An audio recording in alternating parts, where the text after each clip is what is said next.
하나님 말씀은 요한복음 2장 12절에서 3장 12절입니다. 요한복음 2장 12절부터 제가 봉독하겠습니다.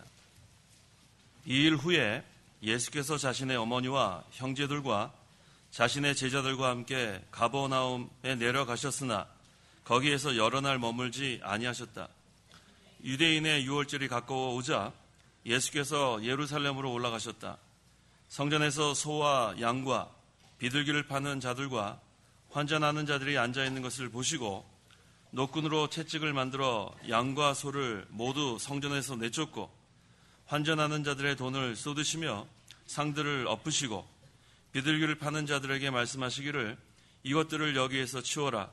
내 아버지 집을 장사하는 집으로 만들지 마라 라고 하시니 예수님의 제자들은 주님의 집을 위한 열심히 나를 삼킬 것이다 라고 기록된 것을 기억하였다. 그때 유대인들이 예수께 대답하여 말하기를 당신이 이 일들을 행하는데 우리에게 무슨 표적을 보여주겠는가 하므로 예수께서 그들에게 대답하여 말씀하셨다. 이 성전을 허물어라. 그러면 내가 이것을 3일 만에 세울 것이다. 그러자 유대인들이 말하기를 이 성전은 46년 동안이나 지었는데 당신이 이것을 3일 만에 세우겠다는 말이냐라고 하였다. 그러나 예수께서는 성전인 자신의 몸에 관하여 하신 말씀이었다. 예수께서 죽은 자들 가운데서 일으키심을 받은 후에야 제자들이 그분께서 이 말씀을 하신 것을 기억하고 성경과 예수께서 하신 말씀을 믿었다. 22절까지만 봉독했습니다. 자, 우리 이 목사님 대소지를 보시면은 2장은 이적장입니다. 첫 번째 대지가 물로 포도주를 만듦, 그리고 성전을 정결케 함, 그리고 사람을 의지하지 않음. 그 다음에 제3장은 니고데모장. 첫째 대지는 중생에 대하여, 그 다음에 영생의 교훈, 요한의 믿음과 겸손, 그리고 위로부터 오신 자. 그래서 이 시간에는, 우리 새벽 시간에는 물로 포도주 만든 대지는 증거했고, 그 다음 대지부터 증거를 하려고 합니다. 이 시간 증거의 말씀의 제목은 성전을 정결케 하심과 중생에 대해서 가르치심. 성전을 정결케 하심과 중생에 대해서 가르치심이라는 제목으로 말씀을 증거하겠습니다. 12절. 12절. 이 일 후에 예수께서 자신의 어머니와 형제들과 자신의 제자들과 함께 가버나움에 내려가셨으나 거기에서 여러 날 머물지 아니하셨다. 이 가버나움은 예수님의 집이 있는 곳입니다. 예수님의 집이 원래는 나사렛이셨는데 그 가버나움으로 마태복음 4장 13절에 이사를 가신 내용이 나옵니다. 그런데 그곳에 여러 날 머물지 않으시고 전도하기 위해서 떠나셨다고 했습니다. 13절. 13절. 유대인의 유월절이 가까워 오자 예수께서 예루살렘으로 올라가셨다. 13절부터 22절까지가 오늘 증거할 성전을 정결케 하신 사건입니다. 유월절에 예수님께서 지금 예루살렘에 올라가셨는데 이 유월절에는 각처로부터 많은 유대인들이 이 예루살렘으로 모입니다. 그때가 예수님이 그리스도이심을 나타낼 수 있는 좋은 기회이기 때문에 지금 예루살렘으로 올라가셨습니다.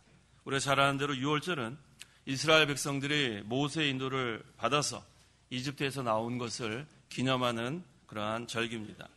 이스라엘 백성이 이집트에서 400년 이상 학대를 받다가 이젠 하나님의 은혜로 모세를 통해서 해방이 되고 이제는 그 이집트에서 나올 때 마지막 재앙, 그때 장자 재앙이 있었는데 그때 이 이스라엘 백성만 어린 양의 피를 발라놓으면 그것은 그 재앙이 지나갔어요. 그래서 이 유월절을 영어로 하면 패스오버 그래요. 패스오버. 패스했다는 거예요. 뛰어넘었다. 그래서 이 어린 양의 피가 있는 곳에는 이처럼 재앙이 미치지 않았습니다. 그 다음에 이 이스라엘 백성들을 하나님께서 모세를 통해서 이 이집트에서 구원하신 것, 그것을 기념하는 것이 바로 유월절입니다. 그런데 유월절에 이 예루살렘에 올라갔는데 어떤 일이 일어났나 보겠습니다. 14절. 14절. 성전에서 소와 양과 비둘기를 파는 자들과 환전하는 자들이 앉아있는 것을 보시고 예수님께서 예루살렘 성전에 들어가셨는데 어떤 일이 벌어졌느냐 하면 이와 같이 성전 안에 소와 양과 비둘기를 파는 자들이 있었고 또 환전하는 자들이 있었다고 했습니다. 성전 안에는 그런 자들이 있으면 안 되는데 그런 자들이 있었어요. 그래서 이 성경에, 이 신약 성경에 예수님께서 이 성전을 정결케 한 사건이 2번 나옵니다. 이 요한복음에서 증거하는 것은 첫 번째 정결케 한 사건, 그다음에 공관복음에는 두 번째 또 정결케 한 사건이 증거되고 있습니다.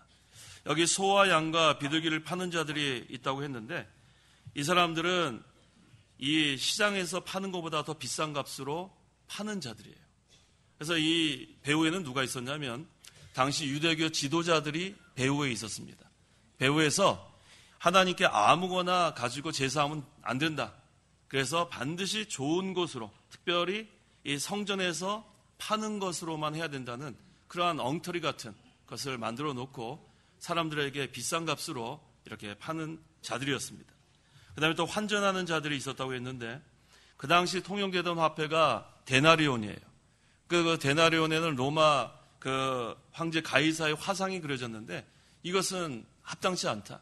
그래서 이 성전에서 하나님께 바칠 돈은 세겔이라는 그러한 성전에서만 쓰는 돈으로 바꿔야 된다. 그래서 환전을 하게 만듭니다. 그런데 그 하는 목적도 거기서 바꿀 때 남는 그 수수료 같은 이득을 챙기려는 그런 목적입니다. 그래서 여기에 이 지금 유대 지도자들은 이처럼 탐욕이 가득한 자들이에요. 욕심이 있기 때문에 하나님께서 명령하지도 않은 그러한 것들을 자기들이 만들어 놓고 이와 같이 사람들을 속여서 이득을 챙겼습니다. 우리 신명기 14장 26절에 시장에 가서 사다가 제사할 수 있다고 했어요. 구약 성경에.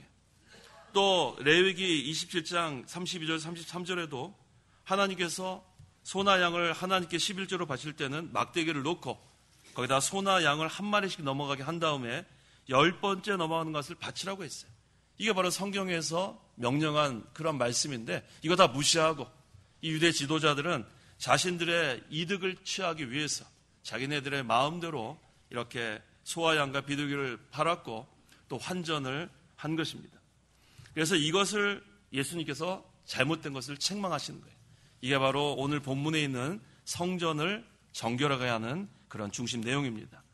그래서 이 유대 지도자들은 탐욕이 가득한 탐욕주의, 또 의식적으로만 하나님을 섬기는 의식주의. 자, 이 생명은 하나도 없어요. 예루살렘 성전 안에는 생명이 없고 의식주의와 탐욕주의로 기울어져 있는 그러한 자들만 남아 있었습니다. 15절에서 16절. 15절. 노끈으로 채찍을 만들어 양과 소를 모두 성전에서 내쫓고 환전하는 자들의 돈을 쏟으시며 상들을 엎으시고 비둘기를 파는 자들에게 말씀하시기를 이것들을 여기에서 치워라. 내 아버지 집을 장사하는 집으로 만들지 마라 라고 하시니. 예수님은 심판자로서 이와 같이 성전을 정결케 한 거예요. 채찍을 만들어 양과 소를 모두 성전에서 내쫓고 그 다음에 환전하는 자들의 돈을 쏟아 버렸어요. 상들을 뒤엎고 그 다음에 뭐라고 말씀하시냐면 내 아버지 집을 장사하는 집으로 만들지 마라. 이거 심판자의 아주 엄명입니다. 또 마태복음 21장 13절에는 너희가 그것을 강도들의 소굴로 만들고 있다. 이 강도와 같은 거예요. 남의 돈을 착취하는 거. 예수님께서 이와 같이 성전을 정결케 하신 겁니다. 그렇다면 이 성전은 어떠한 곳인가? 성전은 어떤 곳이죠? 만민이 기도하는 집이 성전이에요. 이게 본래의 성전의 용도입니다. 또 성전은 하나님께 예배하는 곳이 성전이에요.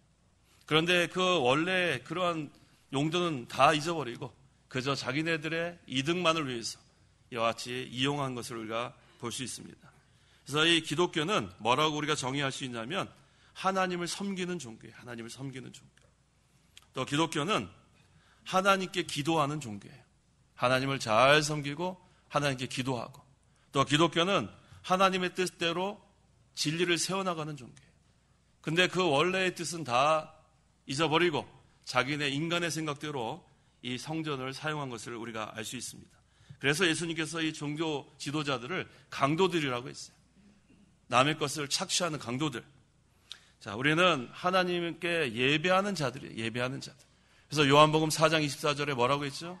하나님은 영이시니 예배하는 자는 신령과 진정, 영과 진리로 예배하라고 했어요. 그래서 이 교회는 어떤 곳이냐면 영이 살아있는 곳이 교회가 돼야 돼요. 뭐가 살아있어야 돼요? 영이 살아있는 곳이 교회예요. 그 다음에 진리가 세워져 나가는 곳이 교회예요. 뭐가 세워져 나가야 돼요? 진리. 이 두 가지를 늘 기억하셔야 돼요. 이 교회가 올바로 된 교회인가? 그것은 영이 산 교회가 올바로 된 교회고 진리가 세워져 나가는 교회가 올바로 된 교회입니다. 그래서 하나님은 영이시니 예배하는 자는 영과 진리로 하나님께 예배하라고 했어요. 그래서 이 영이 살아있다는 것은 중생했다는 거예요. 그래서 여기 모이신 우리 성도 여러분들은 중생했기 때문에 이 자리에 나온 줄 압니다. 중생한 영은 말씀을 사모하기 때문에 이 시간에 다른 곳에 갈 수도 있어요. 그런데 이 중생한 영은 말씀을 사모하니까 하나님께 예배하러 이 자리에 나오신 거예요. 그래서 이 영이 살아있다는 것은 중생한 걸 말하는 거예요. 그 다음에 진리. 이 중생한 영은 말씀으로 거듭났기 때문에 진리를 사모하게 돼 있어요. 그래서 진리의 말씀을 듣고 힘을 얻고 그 말씀으로 살아가는 것입니다. 그래서 이 참교회는 이 두 가지가 빠지면은 참교회를 할 수 없어요. 두 가지는 영과 진리예요. 살아있는 자들, 영이 산 자들의 모임, 이것이 바로 교회예요.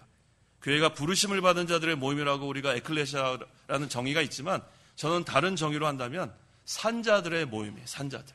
뭐가 살았냐면 영혼이 산 자들. 그래서 영혼이 살지 않고서 이 교회, 이 천상교회의 그러한 일원이 될 수가 없어요.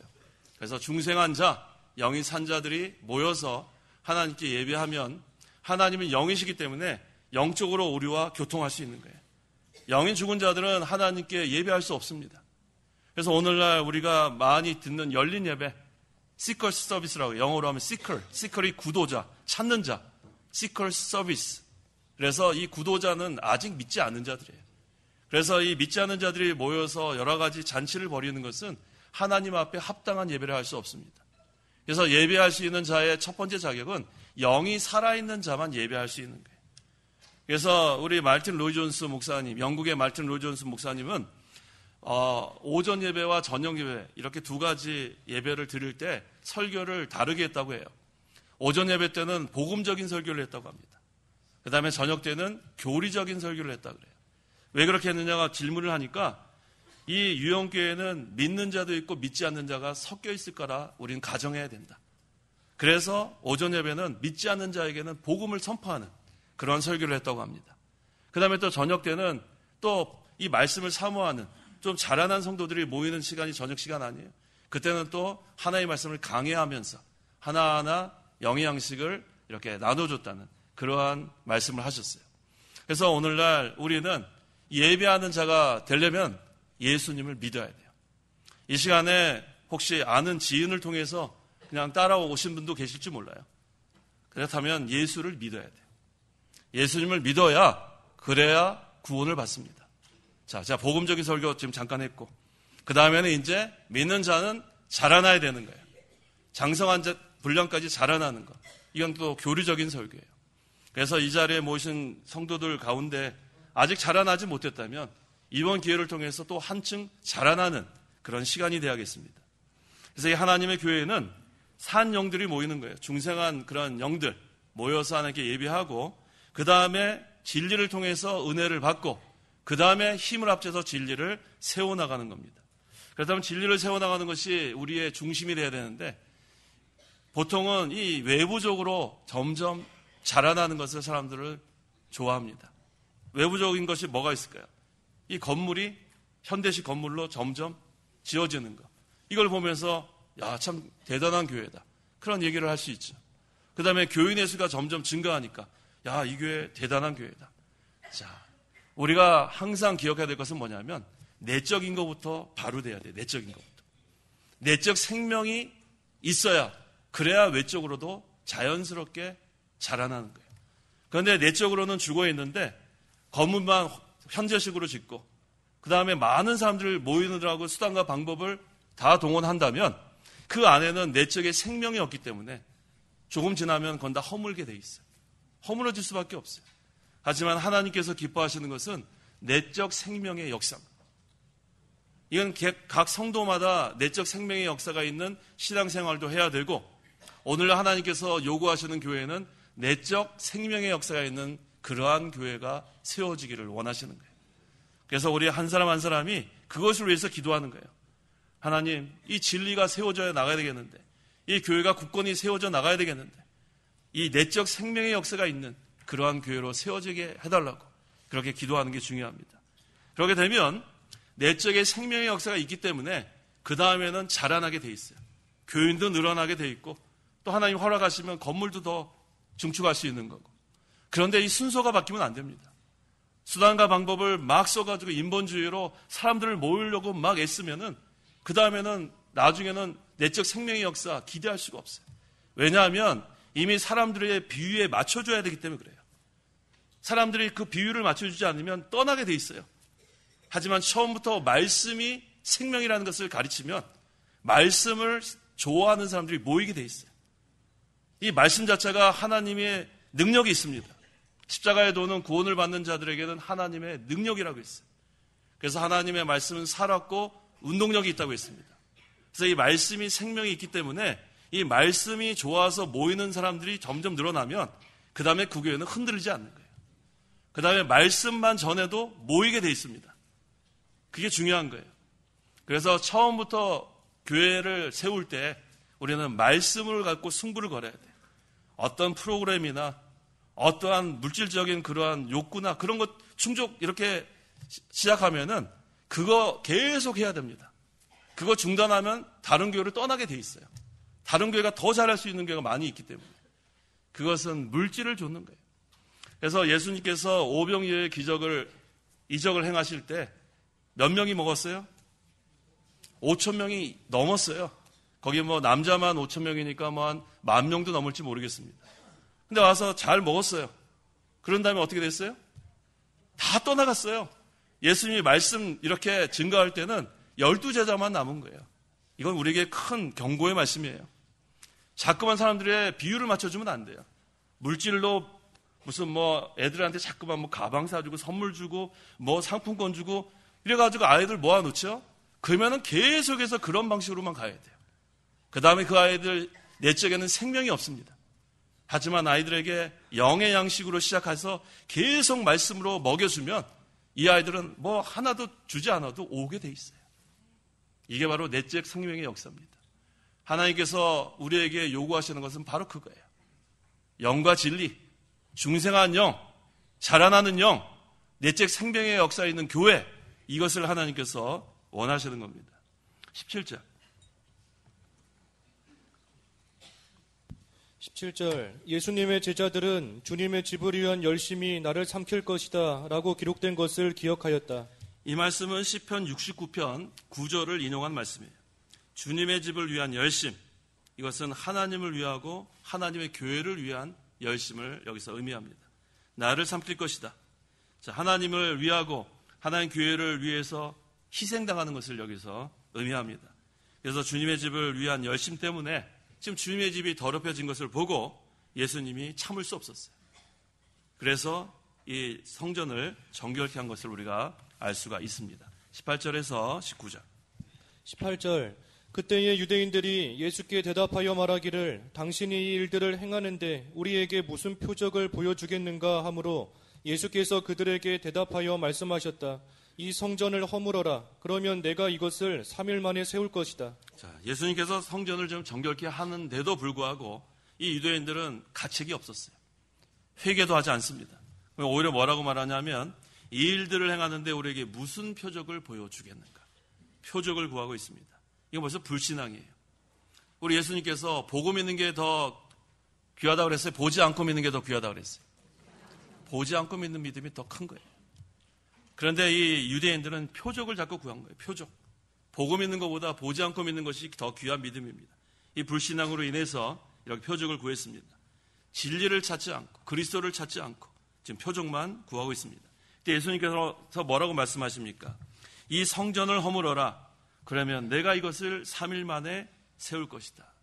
또 예수님께서 어떠한 말씀하셨냐면 요나의 표적밖에는 보일 것이 없다고 했어요. 요나도 물고기 뱃속에 들어가서 3일 만에 나온 것, 이것을 보여줬는데 이게 무슨 뜻이냐면 예수님께서 십자가에서 죽으셨다가 3일 만에 부활하실 것을 여기서 보여주는 겁니다. 이것이 가장 큰 이적이에요. 오늘 첫날 우리 증거한 대로 도성인신, 하나님이 인간의 몸으로 오신 것이 가장 큰 이적이에요. 이걸 믿지 않으면 그 어떠한 표적을 보여줘도 헛된 거예요. 그 한 가지만 믿으면은 다른 표적이 없어도 그것은 되는 겁니다. 예수님께서 말씀하실 때 비로소 사람들이 깨달을 수 있었어요. 예수님의 말씀이 그때 역사하는 거예요. 그때 사람들이 믿어지는 겁니다. 20절. 그러자 유대인들이 말하기를 이 성전은 46년 동안이나 지었는데 당신이 이것을 3일 만에 세우겠다는 말이냐 라고 하였다. 네. 그런데 이 유대인들은 또 깨닫지 못했어요. 예수님의 말씀 그렇게 직접 전하면 깨달아야 되는 게 정상이에요. 말씀이 능력이 있어서. 그런데 이 사람들의 마음속은 강팍했어요. 완고했어요. 고정관념으로 이미 딱 정해져 있기 때문에 전혀 이해를 하지 못합니다. 자, 여기 예루살렘 성전이 어떤 성전이냐면 46년 동안 지어졌다고 했죠.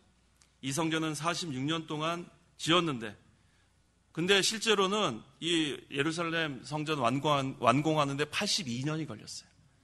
그 당시까지만 지은 것이 46년이지 좀 더 지었어요. 몇십 년. 그래서 82년 동안 이렇게 지어진. 자, 우리 82년이면 어마어마하지 않아요? 얼마나 오랫동안 지었습니까? 그런데 이 성전이 몇 년 만에 회파됐는지 아세요? 7년 만에 회파됐어요. 이런 거예요. 자, 82년. 우리가 인간이 연수가 70이고 강건하면 80이라고 하지 않았어요? 자, 82년 동안 이렇게 공을 다해서 열심을 해서 지어놨는데 7년 만에 로마 군에 의해서 회파되는 것. 뭘 보여주냐 하면 세상의 것은 이와 같다는 거예요. 하나님 없이 믿음 없이 그저 80년 동안 아무리 열심히 살아도 그것은 헛되다는 것을 여기도 우리가 볼 수 있는 거예요. 오늘날 교회도 이 건물에다가만 치중하면 안 돼요. 사람들의 편의시설에만 치중하면 안 돼요. 사람들을 모으기 위해서 어떠한 수단과 방법을 다 동원하려고 애쓸 필요 없어요. 이 교회가 살아있는 것은 말씀이 살아있는 거예요. 말씀이 살아 역사해야 우리의 영혼이 사는 겁니다. 살려는 것은 영이니 육은 무익하다고 했어요. 사람들의 비유를 자꾸 맞추다 보면 그건 인본주의로 갈 수밖에 없어요. 교회는 신본주의입니다. 교회의 주인은 하나님이세요. 하나님만 기쁘시게 하면 그것으로 성공하는 거예요. 인본주의는 사람을 기쁘게 하는 게 인본주의입니다. 하나님께서 원하시는 것은 사람의 숫자가 아니에요. 하나님은 한 영혼이라도 하나님 앞에 바로 된 영혼을 원하시는 거예요. 한 영혼이 천하보다 귀하다 하지 않았어요. 아직 예수 믿지 않는 사람 중에서 복음이 선포될 때 그 가운데서 예수 믿고 회개하는 그 영혼 한 사람이 돌아오면 하늘나라에서 잔치가 열린다고 했어요. 하나님은 한 영혼을 그렇게 귀하게 여기시는 거예요. 사람들의 만족을 채우기 위해서 수단과 방법 쓰는 거 그거를 하면 안 돼요. 우리는 하나님을 기쁘시게 하는 교회로 세워져야 돼요. 그러면 하나님께서 우리가 하나님 앞에 설 때 잘하였다, 착하고 충성된 종아, 우리가 다 인정받는 겁니다. 21절. 그러나 예수께서는 성전인 자신의 몸에 관하여 하신 말씀이었다. 유대인들은 지금 외부적으로 눈에 보이는 그런 성전만 지금 생각하고 있는데 예수님은 이 성전이 그 예수님의 육체라는 것을 여기서 말씀하고 계십니다. 22절. 예수께서 죽은 자들 가운데서 일으키심을 받은 후에야 제자들이 그분께서 이 말씀을 하신 것을 기억하고 성경과 예수께서 하신 말씀을 믿었다. 심지어 제자들도 이 예수님의 말씀을 잘 깨닫지 못했어요. 참뜻을 다 알지 못했다가 이제 예수님께서 죽으셨다가 부활하신 다음에 그 뜻을 깨닫고 믿었다고 했습니다. 23절. 6월절에 예수께서 예루살렘에 계실 때에 많은 이들이 그분께서 행하신 표적들을 보고 그분의 이름을 믿었으나 많은 사람들이 예수님께서 행하신 표적들을 보고 그분께서 그리스도이신 것을 믿었다고 했습니다. 24에서 25절. 24절. 예수께서는 그들에게 자신을 맡기지 않으셨으니 이는 그분께서 친히 모든 사람들을 아셨음이며 또한 그분께서 사람의 속에 있는 것을 아심으로 사람에 대하여 누구의 증언도 받으실 필요가 없었기 때문이다. 예수님은 하나님이세요. 전지전능하신 하나님이십니다. 그래서 친히 모든 사람을 아셨다고 했어요. 우리 나다나엘이 그 무화과나무 아래에서 기도하는 거, 그 장소에 계시지 않았지만 보았다고 하지 않았어요? 영으로 보았다는 거예요. 예수님은 이 세상에 오셨을 때도 하나님이십니다. 그래서 우리의 마음을 하나님이신 예수님이 다 알고 계세요. 지금 이 자리에 모신 우리 성도 우리 여러분들 지금 이렇게 우리 예배할 때 지금 무슨 생각을 하는지 예수님이 알까요, 모를까요? 걸렸죠? 예. 이 시간에는 우리가 말씀에다가만 기울을 기울여야 돼요. 오늘 점심 때 국밥은 맛있을까? 그런 거 생각하지 마세요. 맛있습니다. 네, 그런 거 생각하지 마세요. 자, 이 시간은 우리가 하나님의 말씀에만 전심을 다 기울이는 거예요. 예. 그래야 하나님께서 기뻐하시는 거예요. 자, 그렇다면 예수님께서 우리의 이 마음, 어떤 마음을 알고 계신가? 마가복음 7장 21절, 22절. 21절. 사람들의 마음속에서 악한 생각들이 나오는데 곧 음행, 도둑질, 살인, 간음, 탐욕, 악독, 속임수, 방탕, 악한 눈, 비방, 교만, 어리석음이다. 예수님께서는 우리 마음에 이것으로 가득 찬 것도 알고 계시는 거예요. 또 있습니다. 갈라디아서 5장 19절에서 21절. 19절. 육체의 일들은 명백하니 곧 음행과 더러움과 방종과 우상숭배와 마술과 원수 맺는 것과 다툼과 시기와 분노와 당짓는 것과 불화와 이단과 질투와 술취함과 방탕과 또 이와 같은 것들이다. 전에 너희에게 경고한 것 같이 지금도 경고하는데 이런 일을 행하는 자들은 하나님의 나라를 상속받지 못할 것이다. 예수님께서는 우리 마음에 이런 것들이 있는 걸 다 알고 계세요. 우리가 겉으로는 거룩한 채, 겉으로는 아주 착한 그런 표정, 겉으로는 나는 착한 사람인 것 같이 하지라도 예수님은 우리 마음을 다 꿰뚫고 계시는 거예요. 그래서 우리는 예수님 앞에 다 고백할 수밖에 없어요. 주님 앞에 우리가 무릎 꿇으면 우리는 다 거기서 회개할 수밖에 없어요. 사람들은 속일 수 있습니다. 하지만 하나님은 못 속여요. 예수님 속일 수 없습니다. 우리가 그래서 이 사람을 의지할 수 없어요. 사람은 의지할 바가 아니라 뭐 하는 바라 했어요? 사랑할 바라 했어요. 사랑할 바. 그냥 사랑만 하세요. 누구만 의지해야 돼요? 하나님만 해요. 신실하신 하나님. 변함이 없으신 하나님. 사람은 의지했다가 나중에 배반할 수 있는 게 사람이에요. 사람은 의지할 바가 못 되고 사람은 사랑만 하십시오. 예수님께서도 사람을 의지하지 않았어요. 사랑만 했습니다. 그래서 독생자로 오셔서 우리를 사랑하셔서 목숨을 다 내놓으신 거예요. 그 다음에 예수님은 사람의 증언을 받을 필요도 없어요. 하나님의 말씀이 증언하시고 계시기 때문에, 또 성령이 증언하고 계시기 때문에 사실 사람의 증언이 필요하지 않습니다. 자, 그다음에 3장으로 넘어가서 3장 1절. 1절. 바리새인들 가운데 니고데모라는 이름을 가진 유대인들의 지도자가 있었는데, 자, 이 니고데모, 우리가 잘 아는 대로 바리새인이고 또 유대인의 관원이고 또 사내들인의 관원이고 회원이고 또 이스라엘의 선생이라고 있습니다. 이 자는 그리스도가 오시기를 기대하고 있었어요. 고대하고 있는 그런 자였습니다. 특별히 또 우리가 이 니고데모를 더 살펴보면 그 요한복음 19장 39절. 이 사람은 부유한 사람이라는 것을 또 알 수 있어요. 39절. 전에 예수님을 밤에 찾아왔던 니고데모도 모략과 알로에를 섞은 것을 100근쯤 가지고 와서, 이 정도 이렇게 가져올 정도면 그 당시 부유한 사람입니다.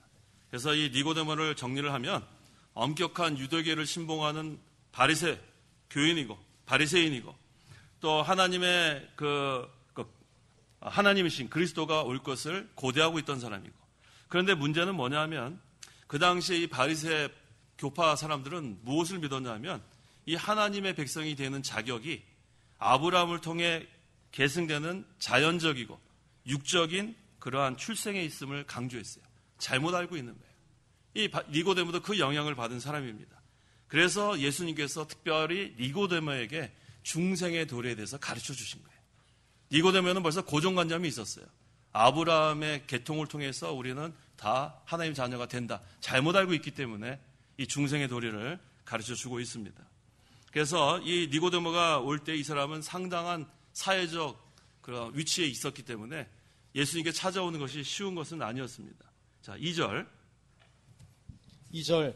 그가 밤에 예수께 와서 말하기를, 라삐님, 저희는 당신이 하나님께로부터 오신 선생님인 줄 압니다. 하나님께서 함께 계시지 아니하시면 아무도 라삐님께서 행하시는 이 표적들을 행할 수 없습니다. 라고 하니. 그래서 밤에 온 거예요. 높은 지위에 있었기 때문에. 낮에는 올 수가 없었습니다. 그 다음에 또 요한복음 9장 22절에 유대인으로서 예수님을 그리스도라고 시인하면 출교하기로 결의됐기 때문에 한편으로는 자기의 위치 때문에, 지위 때문에 그랬고 또 한편으로는 두려워서 그랬던 것 같습니다. 하지만 이 밤에라도 찾아온 것이 하나님의 은혜예요. 밤에라도 찾아오지 않았으면 이 사람은 잘못된 교리로 평생 살다가 끝나는 건데 하나님께서 은혜를 베풀어 주셨기 때문에 이와 같이 밤에라도 예수님을 찾아와서 중생의 도리를 배우게 된 것입니다. 자, 니고데모가 예수님을 하나님께로부터 오신 선생님이라고 지금 이렇게 생각한 것을 보니까 여기 아까 랍비라고 했죠. 선생님 했는데 사실은 그거 이상으로 생각하고 있어요. 모세와 같은 선지자나 예레미야 같은 선지자로 여겼을지도 모릅니다. 3절. 예수께서 그에게 대답하여 말씀하셨다. 내가 진정으로 진정으로 내게 말하는데 누구든지 위로부터 나지 않으면 하나님 나라를 볼 수 없다. 네, 예수님께서 니고데모가 하나님 나라를 기다리는 줄 알고 계셨어요. 그 다음에 누구든지 거듭나지 않으면 하나님 나라를 볼 수 없다. 이게 바로 중생의 도리예요. 거듭나지 않으면 하나님 나라를 볼 수 없다. 이 거듭난다는 것이 무슨 뜻이냐면 다시 난다는 뜻이죠. 다시 난다. 그래서 죽었던 영이 다시 살아나는 것이 바로 거듭나는 것입니다.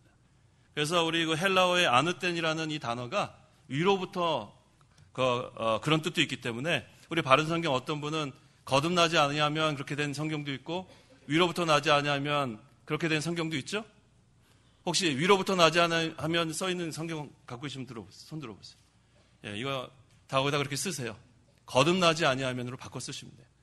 우리가 지금 이 바른 성경이 지금 5판인가 6판째까지 나왔는데 이게 계속해서 이게 거듭나지 아니하면으로 고치라 그랬는데 이게 잘 되지 않아서 그렇게 됐습니다. 그래서 거듭나지 아니하면 이렇게 해야 문맥상으로 맞아요. 그 다음에 니고데모가 질문하잖아요. 어떻게 어머니 뱃속에 다시 들어갈 수 있느냐. 그러니까 이것은 거듭나지 아니하면 이것이 이 문맥에도 맞습니다. 그래서 예수님을 믿기 전에는 모든 사람의 영이 죽은 거예요. 에베소서 2장 1절에 허물과 죄로 죽은 너희를 했습니다.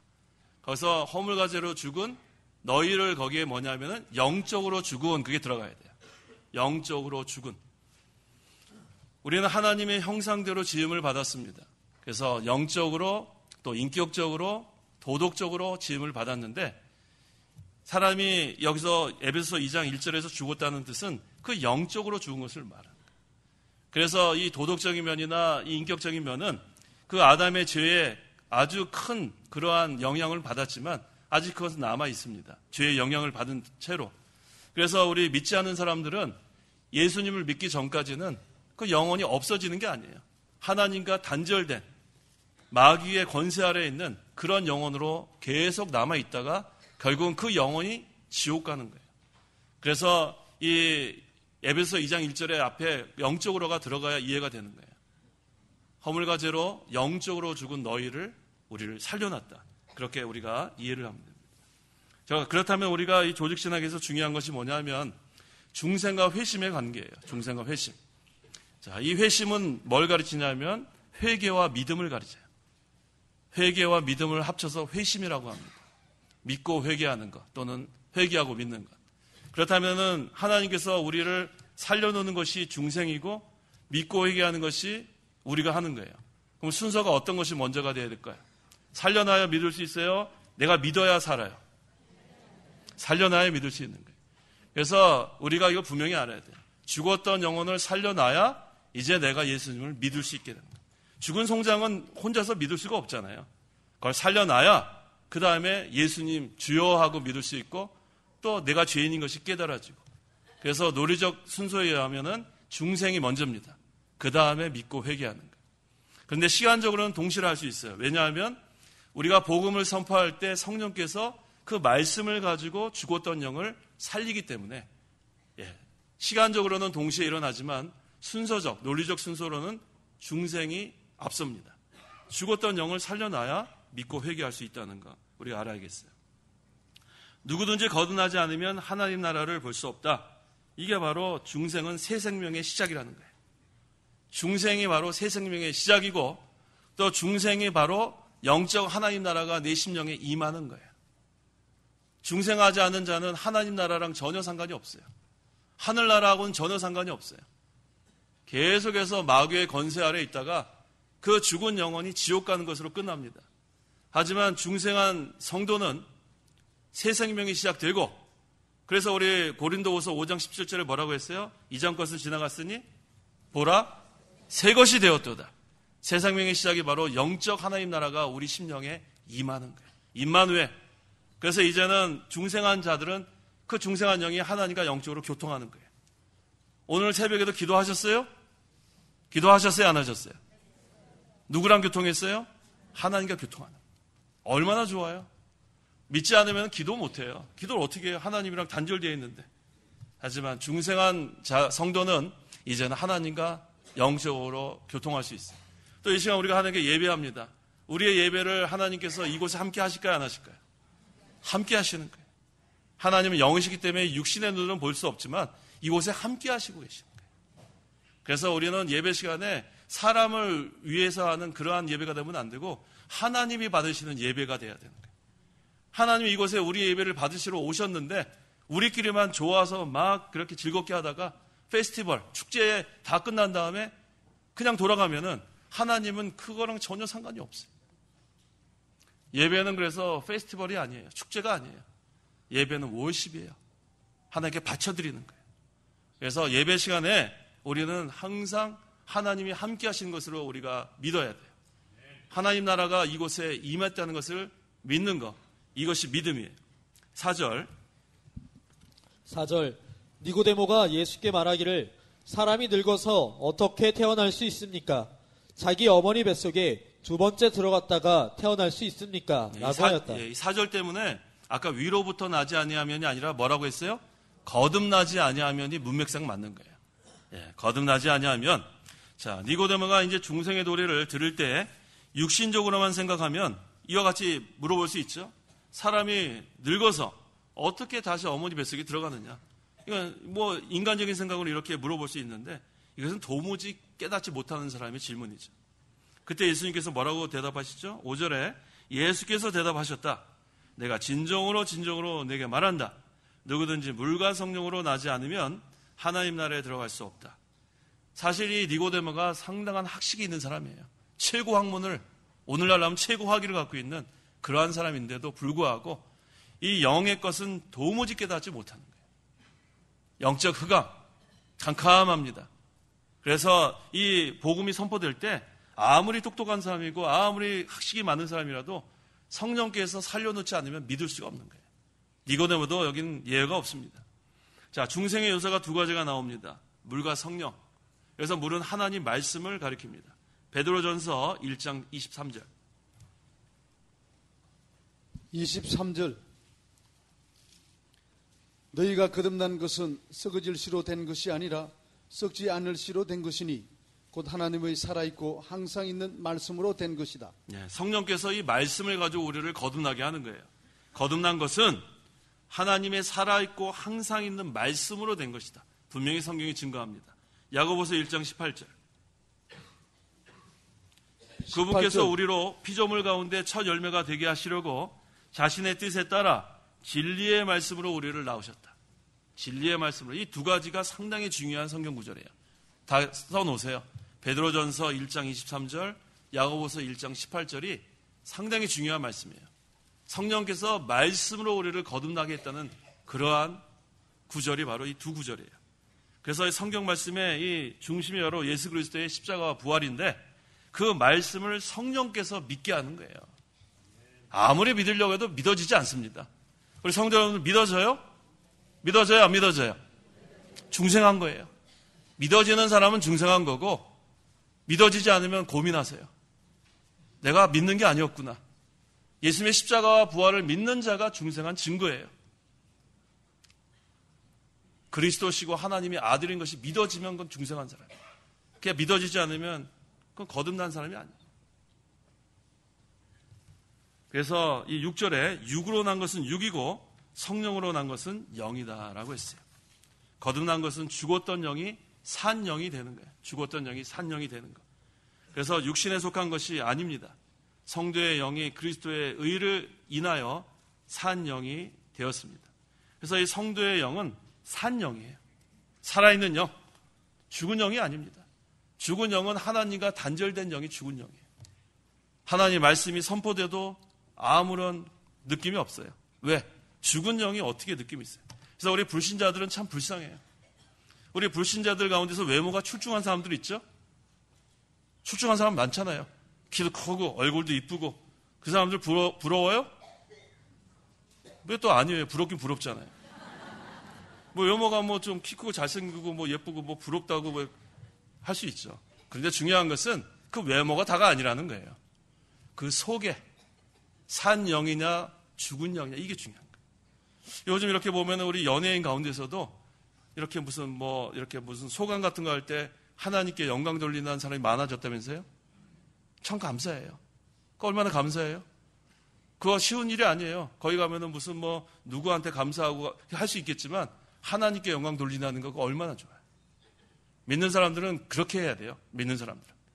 모든 영광을 하나님께 돌린다는 거. 그거 얘기하는 건 담대한 믿음인 것 같아요. 자, 살아있는 영이 중요합니다. 하나님 우리의 외모를 보시지 않아요. 뭘 보신다고 했어요? 중심이 뭐예요? 바로 마음이에요, 마음. 중심은 센터가 아니라 하트예요, 하트. 하나님은 우리의 마음을 본다는 거예요. 그래서 하나님은 외모, 이렇게 얼마나 단장 잘하고 왔느냐, 그거 중요한 게 아니라 통회하고 상한 심령으로 왔느냐, 그걸 보시는 거예요. 우리가 하나님께 예배하러 올 때 너무나 막 꾸미려고 거기다 시간 할애하지 말고 통회하고 상한 심령 하나만 가지고 오시면 되는 거예요. 그러면 하나님께서 너무너무 기뻐하세요.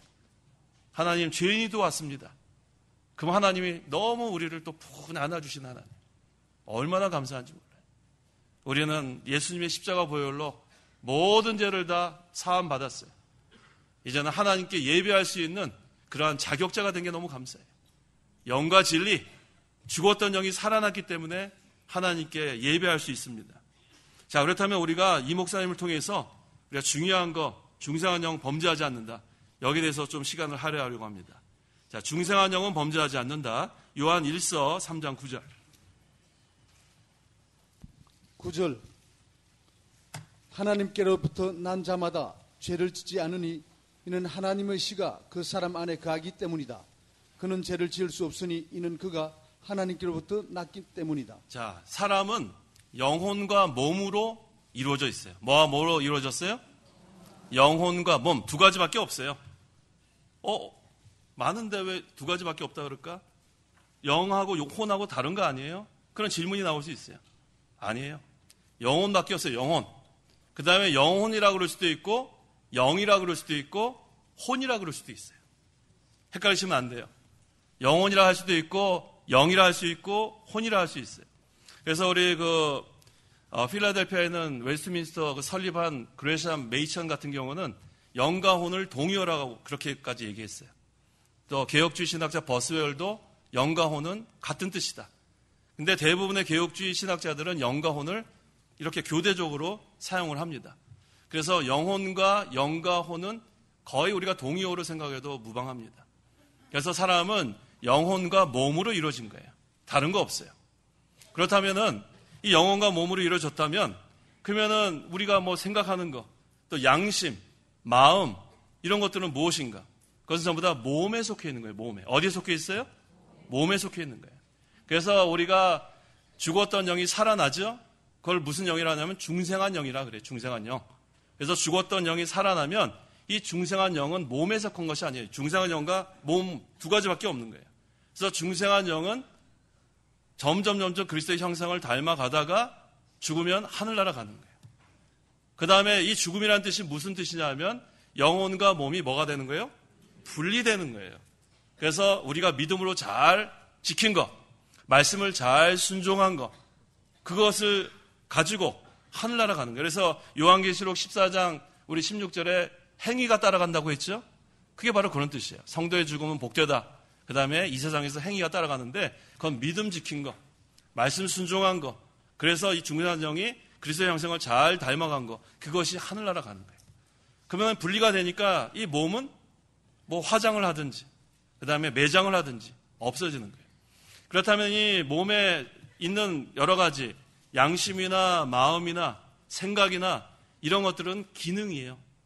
우리가 이 세상 사는 동안에 하나님께서 사용할 수 있도록 주신 기능입니다.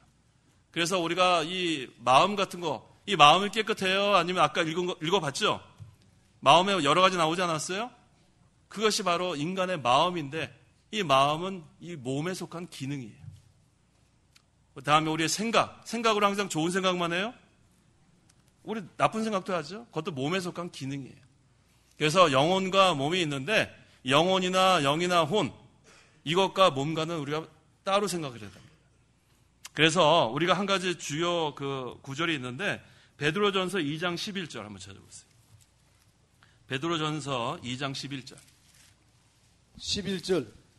사랑하는 자들아, 나는 외국인과 나그네 같은 너희에게 영혼을 대적하여 싸우는 육체의 정욕을 제어하라고 권한다. 근데 어떠한 사람들은 이걸 잘 이해하지 못해갖고 이 영혼을 영과 혼으로 가른다고요. 그런 다음에 이 영은 범죄하지 않고 이 혼이 육체의 부패성이라고 잘못 깨닫는 사람도 있어요. 그렇지 않아요. 혼이 육체의 부패성이 되면 어떠한 그러한 오류가 있는가? 바로 이것이 베드로전서 2장 11절에 혼이 육체의 부패성이 될 수 없는 이유가 여기 있어요. 자, 사랑하는 자들아, 나는 외국인과 나그네 같은 너에게 영혼을 대적하여 싸우는 육체의 정욕을 제어하라고 권한다 했습니다. 여기 지금 우리 한국말 성경에는 영혼이라 그랬지만 영어 성경 누구 있어요? 영어 성경. 예, 영어 성경에 soul로 돼 있어요. soul이 한국말로 뭐예요? 혼이에요. 그 다음에 원어 성경을 보면 푸시케라고 나와 있어요. 그러니까 이게 지금 번역이 영혼으로 지금 돼 있지만 사실은 뭘로 번역해야 되냐면 나그네와 같은 너에게 혼을 대적하여 싸우는 육체의 정욕을 제어하라. 이렇게 번역하는 것이 맞는 번역이에요. 자, 그렇다면은 혼이 육체의 정욕이라면 뭐와 싸우는 거예요? 육체의 정욕과 육체의 정욕이 싸우는 게 모순 아니에요? 말이 안 되죠? 항상 우리는 중생한 영혼과 육체의 부패성이 싸우는 거지 어떻게 육체의 부패성과 육체의 부패성이 싸울 수 있겠어요? 그건 잘못 깨달은 거예요. 그래서 영혼을 나누면 안 돼요. 영혼과 영과 혼을 그냥 하나로 생각하시면 돼요. 간단하게. 복잡하게 생각하지 마십시오. 중생한 영혼, 중생한 영, 그것은 범죄하지 않아요. 그렇다면 범죄하는 것이 무엇인가? 육체의 부패성은 바로 우리 몸에 있는 거예요. 로마서 7장 23절. 너무 이렇게 교리적인 그런 강의가 됐는데 이걸 우리가 분명히 알아야 되겠습니다. 로마서 7장 23절. 23절. 내 지체 속에서 다른 법이 나의 마음의 법과 싸워 나를 내 지체 속에 있는 죄의 법에 포로로 삼는 것을 본다. 예, 내 지체 속에 다른 법이 있다고 했어요. 이걸 영어로 보면 member of body. 이 몸에 속한 것이 있는데 그것이 바로 육체의 부패성이에요. 그걸 잘 이해하시면 돼요. 중생한 영혼은 범죄하지 않습니다. 중생한 영은 범죄하지 않아요. 그것은 하나님의 말씀으로 거듭난 그 영이 어떻게 범죄할 수 있어요. 또 아까 요한일서 3장 9절에도 하나님께로부터 난 자마다 죄를 짓지 않으니 하나님의 씨, 이게 말씀입니다. 그 사람 안에 거하기 때문이다. 그는 죄를 지을 수 없으니 얘는 그가 하나님께로부터 났기 때문이다. 중생한 영은 범죄하지 않아요. 범죄하는 것은 육체의 부패성, 육체의 정욕. 그래서 이제 그걸 아까 베드로전서 2장 11절을 이제 그대로 읽어보면 되는 거예요. 아까 혼을 넣어서 한번 읽어보세요. 베드로전서 2장 11절. 11절. 사랑하는 자들아, 나는 외국인과 나그네 같은 너희에게 혼을 대적하여 싸우는 육체의 정욕을 제어하라고 권한다. 네, 혼을 대적해서 싸우는 거예요. 영을 대적해서 싸우는 것이고 영혼을 대적해서 싸우는 것이고. 그래서 영혼을 나누면 안 돼요. 영혼이나 영이나 혼이나 우리가 같은 의미로 사용하고 우리가 죄를 짓는 것은 이 몸이 있는 동안에 이 육체의 이 그 찌꺼기가 남아 있는데 이것을 우리가 평생 갖고 있다가 언제 이것이 끝나느냐면 죽을 때 끝나는 거예요. 죽기 전까지는 우리는 이거와의 싸움이 계속되는 거예요. 이 중생한 영은 말씀으로 거듭났기 때문에 하나님의 말씀대로 살려고 하는 중생한 영과 이 육체의 정욕, 육체의 부패성, 욕심으로 살려고 하는 그것이 충돌되는 거예요. 이것을 우리는 내적 투쟁이라고 합니다. 우리 속에서 날마다 투쟁하는 거예요. 성령의 인도를 받으려고 하는 중생한 영, 이거 범죄하지 않는 거예요. 우리가 범죄하려고 하는 육체의 부패성, 이 두 가지가 날마다 싸우는 거예요. 그래서 사도 바울은 나는 날마다 죽는다고 한 거예요. 나는 날마다 죽는다. 뭐를 죽이는 거냐면 육체의 부패성을 죽이는 거예요. 죄에 대해서 죽고 의에 대해서 사는 생활. 하나님은 그걸 원하는. 이게 바로 청교도 신앙이에요. 칼빈도 이와 같이 얘기했고 존 오웬도 이와 같이 얘기했어요. 의에 대해서 살고 죄에 대해서 죽는다. 비비피케이션, 몰티피케이션. 우리 이 목사님도 이것을 강조하신 거예요. 그래서 우리 이 목사님이 청교도 신앙 우리에게 가르쳐 주신 거예요. 기대가 그렇게 가는 거예요. 사도 바울, 칼빈, 존 오웬, 그리고 이병기 목사님을 통해서 이 귀한 진리를 우리가 배운 거예요. 얼마나 감사한지 몰라요. 저도 이 청교도 신학을 공부하기 전에는 그저 목사님의 강해설을 통해서 참 귀한 진리라는 건 알고 있었지만 이것을 역사를 공부해 보니까 너무 귀한 거예요. 이 청교도들의 대가, 개혁주의 대가들이 목사님이랑 너무나 같은 거예요. 그래서 공부하면서 너무 행복했어요. 목사님 강해설랑 너무나 잘 맞아가지고. 자, 우리는 귀한 종을 통해서 수십 년 동안 엄청난 진리를 배운 거예요. 사경회를 통해서 얼마나 귀한 거 배운지 몰라요. 그걸 우리가 깨닫지 못했을 뿐이지. 너무 감사한 거예요. 중생한 영은 범죄치 않는다. 이거 어디 가서 배우겠어요? 7절. 7절. 내가 내게 너희는 위로부터 나야만 한다 라고 말한 것을 이상하게 여기지 마라. 중생의 도리가 육신의 생각으로는 도무지 이해할 수 없으므로 이상하게 생각되지만 거듭난 사람은 조금도 이상한 게 아니에요. 너무나 확실합니다. 8절. 바람은 불고 싶은 대로 분다. 그러나 너는 그 소리만 들을 뿐 그것이 어디에서 와서 어디로 가는지는 알지 못한다. 성령으로 난 자도 다 이와 같다. 이 성령이라는 그 단어가 히브리어로는 루아흐라 그럽니다. 루아흐라 그러고 그 다음에 헬라어로는 푸뉴마라 그래요. 그런데 루아흐나 푸뉴마나 둘 다 바람이라는 의미가 될 수 있어요. 그래서 바람은 불고 싶은 대로 분다. 그러나 너는 그 소리만 들을 뿐 그것이 어디에서 와서 어디로 가는지 알지 못한다. 성령으로 난 자도 다 이와 같다. 자, 우리가 이렇게 바람 불 때 바람 눈에 보여요, 안 보여요? 안 보이지만 이런 물체가 있으면 바람이 분다는 걸 알 수 있는 것처럼 우리가 그처럼 성령의 역사도 깨달을 수 있다는 거예요. 그래서 중생은 성령의 단독적인 역사예요. 인간은 요만큼도 거기에 협력하는 게 없어요. 성령께서 단독적으로 죽었던 우리를 살려놨다는 거예요. 그래서 감사한 거예요. 내가 한 게 하나도 없어요. 하나도. 그런데 이 자리에 나와 있는 거예요. 우리가. 내가 한 건 하나도 없는데 이게 하나님의 은혜라는 거예요. 얼마나 감사한지 몰라요. 중생은 하나님의 주권과 성령의 단독적인 역사로 이루어진 겁니다. 그 다음에 요한일서 5장 1절에 예수께서 그리스도이심을 믿는 자마다 하나님께로부터 났다. 이것은 뭘 의미하냐면 예수님 믿는 것은 중생한 증거라는 거예요. 다 예수님 믿으세요? 아니, 안 믿는데 따라하지 마시고. 다 예수님 믿으세요? 네. 그러면 중생한 거예요. 영이 살아났다는 거예요. 얼마나 감사해요. 중생하지 않은 자는 예수님을 주라고 부를 수가 없어요. 근데 우리가 날마다 주여 하잖아요. 주여. 아버지하고 자연스럽게 나오잖아요. 그러니까 우리가 살아난 거예요. 얼마나 기뻐요. 우리 기도할 때마다 아버지 많이 하시죠? 아버지. 얼마나 좋아요, 아버지. 벌써 아버지가 우리 속에 쑥 들어오고 그런 거 우리 깨닫지 않아요? 아버지 하면 그냥 우리 안에 계시는 그 아버지가 막 느껴지지 않아요? 이것은 살아있다는 증거입니다. 거듭난 것은 성령의 단독적인 역사예요. 자, 두 번째, 중생한 영은 다시 죽지 않아요. 중생한 영은 범죄하지 않고 그 다음에 중생한 영은 다시 죽지 않습니다. 왜 죽지 않는가? 베드로전서 1장 23절.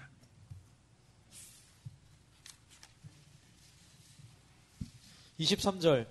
너희가 거듭난 것은 썩어질 씨로 된 것이 아니라 썩지 않을 씨로 된 것이니 곧 하나님의 살아있고 항상 있는 말씀으로 된 것이다. 하나님의 살아있고 항상 있는 말씀이라고 했죠. 말씀은 살아있고 항상 있어요. 영원한 거예요. 근데 우리가 중생했을 때 이 말씀으로 중생시켰기 때문에 그 중생한 영은 다시 죽지 않아요. 영원한 거예요. 중생한 자는 이미 다 영생을 얻었어요. 요한복음 5장 24절. 24절. 내가 진정으로 너희에게 말한다. 나의 말을 듣고 나를 보내신 분을 믿는 자는 영생을 가지고 있고 심판에 이르지 아니하니 그는 이미 사망에서 생명으로 옮겨졌기 때문이다. 다 믿으시죠? 우리 다 영생을 가지고 있어요. 영원한 생명. 얼마나 좋아요. 이제 우리는 옮겨졌어요. 사망에서 생명으로. 근데 이 생명이 어떤 생명이냐? 영원한 생명이라는. 중생한 자는 이제는 다시 죽지 않습니다. 그래서 우리가 장례식 갈 때 할 말이 많아요? 할 말이 없습니다. 이래요. 장례식 가면은. 할 말이 있어요? 없어요? 왜 없어요? 왜 없어요? 하늘나라에 그러한 소망이 있고, 부활의 소망이 있고, 성도의 죽음은 하나님께서 귀중히 보신다 그랬고, 또 우리의 수고가 끝나고 이제 우리가 안식한다 그랬고, 하나님 거기 계신 곳은 눈물도 없고 아픔도 없고 다시 죽음도 없고, 할 말이 많아요? 없어요? 아까 없다 그랬잖아요. 할 말이 너무 많아요. 그래서 이 장례에 가서 어떤 거를 전해야 될지 막 고민이 돼요. 너무 할 게 많은데, 그 짧으면 한 15분 전해야 되는데 그때 고민합니다. 너무 할 말이 많은데. 그래서 우리는 너무 행복해요. 죽음에 대한 공포가 없어요. 사람들은 죽음이 무서워해요. 그런데 우리는 죽는 게 왜 두려워요? 그렇죠. 하나님 앞에 갔는데 뭐가 두려워요? 너무 감사해요. 사망에서 생명으로 옮겼어요. 예수님 믿는 자는 영생을 얻었어요. 이제 우리는 죽음 앞에서도 당당하게 살아갈 수 있는 그러한 성도가 된 거 너무 감사합니다. 그래서 우리는 항상 이제는 하나님 기쁘시게 하는 거, 거기다만 초점 맞추면 돼요. 다른 거 신경 쓸 게 없어요. 자, 아까 우리 그 갈라디아서 5장 그 19절 이하에는 육체의 일에 대해서 증거하고 있었는데, 그 다음에 뭐에 대해서 증거하냐면 성령의 열매에 대해서 증거하죠. 갈라디아서 5장 22절, 23절. 22절. 그러나 성령의 열매는 사랑과 기쁨과 화평과 오래 참음과 친절함과 선함과 충성과 온유와 절제이다. 이러한 것들을 반대할 법이 없다. 예, 제가 이거 지난주에 우리 창강교회 오전 예배인가 오후 예배 때 이걸 정했는데, 성령의 열매들이에요? 열매예요? 근데 몇 가지예요? 원래 9가지면 열매들이라 해야지 되지 않아요? 혹시 이거 실수한 건가요? 아니에요. 성령의 열매예요. 성령의 열매. 왜 성령의 열매인가? 이것은 우리가 예수 믿을 때 성령이 우리 안에 내주하십니다. 성령을 통해서 우리가 맺혀지는 이 9가지 면을 여기서 얘기하는 거예요. 그래서 이것은 하나하나 우리의 노력으로 맺혀지는 게 아니에요. 자꾸만 이걸 갖고 헷갈려 하시는 분이 계셔서 다시 한번 증거하는 거예요. 오늘은 사랑의 열매를 맺었으니까 내일은 기쁨의 열매를 맺어야지. 그 다음에는 화평의 열매를 맺어야지. 그런데 하루 지나고 나면 사랑의 열매는 벌써 떨어져 나갔어요. 기쁨의 열매는 벌써 떨어져 나갔어요. 어느 세월에 9가지를 다 맺었겠어요. 평생에도 9가지 열매 하나씩 못 맺어요. 그래서 여기 우리 그 반사 맡으신, 교사 맡으신 분들 다시는 그런 식으로 하지 마세요. 거기다 이렇게 9가지 포도나무 그런 다음에 성령의 열매 한 다음에 아이들한테 하나씩, 요번 주에는 이거 맺으세요. 다음 주에는 이거 맺으세요. 다음 주에는 이거 맺으세요. 부담 주지 마시라는 말이에요. 아이들 못 맺어요. 어떻게 맺을 수 있는 그것이 아니에요. 성령의 열매는 우리 안에 성령이 거하시면 성령의 능력으로 우리에게 맺혀지는 9가지 면이에요. 그래서 성령의 열매예요. 열매들이 아니고. 그래서 우리는 이 9가지 중에서 어떤 면이 부족한가? 그걸 가지고 기도하면 돼요. 하나님, 저는 이 사랑면이 부족합니다. 그건 그거 가지고 애통해하며 기도하는 거예요. 하나님, 저는 절제가 잘 되지 않습니다. 저는 온유하지 못합니다. 충성하지 못합니다. 진실하지 못합니다. 그러면서 우리는 간절히 기도하면 우리 안에 역사하시는 성령께서 우리를 붙들고 있기 때문에 우리를 도와주시면 그 면이 강해질 수 있는 거예요. 그래서 우리가 우리의 힘으로 할 수 있는 것은 없어요. 우리가 뭘 할 수 있겠어요? 사랑을 제대로 할 수 있겠어요? 오래 참을 수 있겠어요? 절제할 수 있겠어요? 이건 우리에게 맺으라고 그렇게 명령으로 주신 것이 아니라 성령의 열매는 이러한 것이다 우리에게 알려주는 거예요. 이건 누가 맺을 수 있는가? 우리 안에 성령이 거하시는 성도들만 이러한 열매, 이 9가지 면으로 맺혀지는 겁니다. 그 다음에 9절. 9절. 니고데모가 예수께 대답하여 말하기를 어떻게 이런 일들이 일어날 수 있습니까? 라고 하니, 니고데모는 아직 중생하지 못했기 때문에 아직도 깨닫지 못하고 이와 같이 말합니다. 그래서 유대교에서 자라났기 때문에 이렇게 대답하는 것은 당연하다 할 수 있겠죠. 내가 이스라엘의 선생으로서 이것들을 알지 못하느냐. 그러니까 10절에 예수님께서 니고데모를 책망하는 거예요. 우리 에스겔서 그 36장 26절 이하에 그 중생에 대해서 이렇게 증거되고 있는데 그걸 제대로 깨닫지 못한 거예요. 그래서 다시 한번 중생의 도리에 대해서 분명하게 이렇게 알려주고 있습니다. 그래서 내가 이스라엘의 선생으로서 그것은 바로 이 영적 무지한 그 바리새 교인인 바리새인인 그 니고데모를 지금 지적하고 또 유대인들을 책망하는 겁니다. 중생의 도리를 알지 못하면서 선생의 자리에 있으니까 소경이 소경을 인도하는 거예요. 중생의 도리를 모르는데 그 다른 그 밑에 있는 사람들은 자기가 선생이니까 그걸 도무지 깨달을 수 있는 기회가 없는 거예요. 그래서 내가 이스라엘의 선생으로서 이것들을 알지 못하느냐? 엄하게 예수님께서 책망하는 거예요. 11절 내가 진정으로 내게 말하는데 우리가 아는 것을 말하고 본 것을 증언하지만 너희가 우리의 증언을 받아들이지 않고 있다. 네, 우리는 예수님과 제자들을 가리킵니다. 아는 것을 말하고 본 것을 증언한다. 이건 성령의 역사로 알고 또 성령의 역사로 보고 증언하는 것을 그래서 가리킵니다. 그래서 너희는 이 무지한 유대인들을 가리키고 있습니다. 그래서 이 어두움, 영적 무지, 영적 흑암에서는 이 진리를 도무지 깨달을 수가 없어요. 그래서 우리 첫째 날 증거한 대로 요한복음 1장 5절에 그 빛이 어두움에 비쳤으나 어두움이 그 빛을 깨닫지 못하였다라고 했어요. 영적으로 흑암에 있는 자, 이 죄로 인해서 우리는 깨달을 수 없는 자였는데 우리에게 참빛이신 생명의 빛이신 그리스도가 오셔서 우리의 영적 흑암이 환해진 거예요. 영적 흑암에서 빛의 세계로 변화가 된 거예요. 얼마나 감사한지 몰라요. 이전에는 이 하나님의 말씀을 들어도 도무지 깨달을 수 없던 자들이 이제 이 하나님의 말씀으로 은혜를 받게 된 게 얼마나 감사한 거예요.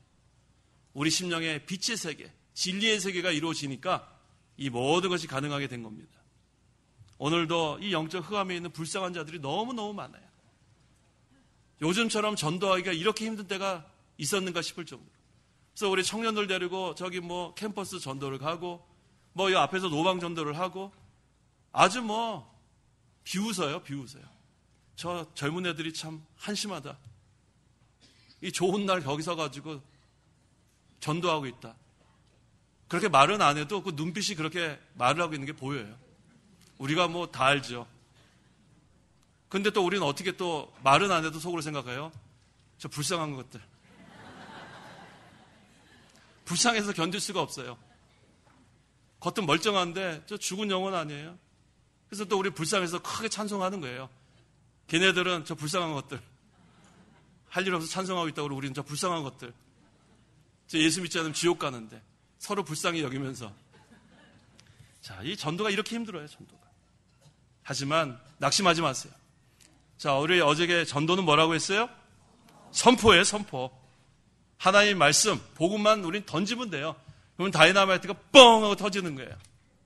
그러면 베드로가 터뜨렸더니 하루에 몇 명 믿었어요? 3,000명이 믿는 역사가 있었어요. 오늘날에는 안 될까요? 아직 안 터뜨려봤죠? 터뜨려 보세요. 그러면 하나님께서 하나님 택한 백성들이 돌아오게 돼 있는 거예요. 그걸 믿고 나가시는 거예요. 우리가 무슨 힘이 있어요, 우리는 그저 도구예요. 우리는 하나님의 도구고 하나님이 우리를 들어 사용하시면 우리는 던지기만 하면 돼요. 뭘 던져요? 복음을 던지기만 하면 돼요. 복음. 그러면은 하나님의 택한 백성들이 믿고 돌아오는 역사가 있습니다. 12절 내가 너희에게 땅의 일들을 말하여도 너희가 믿지 않는데 하늘의 일들을 말하면 어떻게 믿겠느냐. 땅의 일들을 말해도 믿지 않는 자들에게 하늘의 일들을 말하면 어떻게 믿겠느냐. 이 영적 무지, 영적 흑암에 있는 자들은 도무지 믿을 수가 없습니다. 기도하십시오. 기도하겠습니다. 하나님 아버지 감사합니다. 죄와 허물로 영원히 죽어 멸망당할 이 죄인들, 하나님께서 우리를 구원해 주셔서 감사합니다. 성령께서 말씀으로 거듭나게 해주셔서 영적 무지, 영적 흑암에 있던 우리들이 우리 심령의 빛의 세계가 이루어지고 진리의 세계가 이루어져서 하나님의 살아있고 운동력 있는 말씀이 날마다 역사하게 하시니 감사합니다. 이제 우리는 말씀에 굴복하기를 원합니다. 온전히 하나님 앞에 우리가 엎드려져서 하나님만 의지하고 하나님께만 소망을 두고 우리가 하나님의 이 교회 진리를 세워나갈 수 있도록 도와주시옵소서. 이 하나님의 교회가 내적으로 생명의 역사가 있기를 원합니다. 외부적으로 이파리만 무성한 무화과 나무가 되지 않게 하시고 하나님이 기뻐하시는 내적 생명의 열매가 맺어지는 그런 우리 모든 교단의 교회들이 되게 도와 주시옵소서. 그래서 하나님께서 우리 교단을 사랑해 주시고 하나님께서 세워주셨사오니 하나님이여 끝까지 진리만이 전파되는 그런 진리의 교단으로 남을 수 있도록 역사하여 주시옵소서. 예수님의 이름으로 기도하옵나이다. 아멘. 우리 주기도문으로 오전 예배를 마치도록 하겠습니다. 하늘에 계신 우리 아버지여, 이름이 거룩히 여김을 받으시오며 나라의 임하옵시며 뜻이 하늘에서 이룬 것 같이 땅에서도 이루어지이다. 오늘날 우리에게 일용할 양식을 주옵시고 우리가 우리에게 죄 지은 자를 사하여 준 것 같이 우리 죄를 사하여 주옵시고 우리를 시험에 들게 하지 마옵시고 다만 악에서 구하옵소서. 대개 나라와 권세와 영광이 아버지께 영원히 있사옵나이다. 아멘.